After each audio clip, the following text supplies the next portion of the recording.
Questi sono pezzi del tetto, delle grondaie, delle coperture. Si sono sparsi in tutto il quartiere. Per fortuna io non ero a casa, però c'erano delle famiglie in casa con dei bambini, anche dei ragazzini, hanno preso una paura terribile. Le famiglie al terzo piano di questa palazzina in via Costa hanno passato la notte fuori, le loro abitazioni sono a cielo aperto, la pioggia è entrata e ha allagato fino al primo piano. Pensavamo fosse un normale temporale, quelli normali di adesso, e invece hanno incominciato a volare di tutto e niente, abbiamo aspettato che finisse, per fortuna è finita bene. Ad Arqua Petrarca la tempesta è stata ugualmente importante ma più lunga. In via Costa il tetto di lamiera e coppi è volato a terra, le porte dei contatori sono state sventrate e il cancello è stato letteralmente staccato dai pali. La ragazza per fortuna che è incinta, tra l'altro era appena uscita di casa.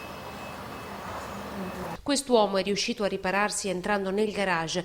Oggi per tutto il giorno le famiglie hanno cercato di far tornare le loro abitazioni almeno vivibili, portando via cocci e coppi rotti. Il vento ha divelto questa serra, ha piegato un palo della luce, ha battuto viti, ha fatto volare coppi. Lungo la strada si viaggia a senso unico alternato. A Monticelli, pochi chilometri più in là, un albero è entrato dentro la chiesa.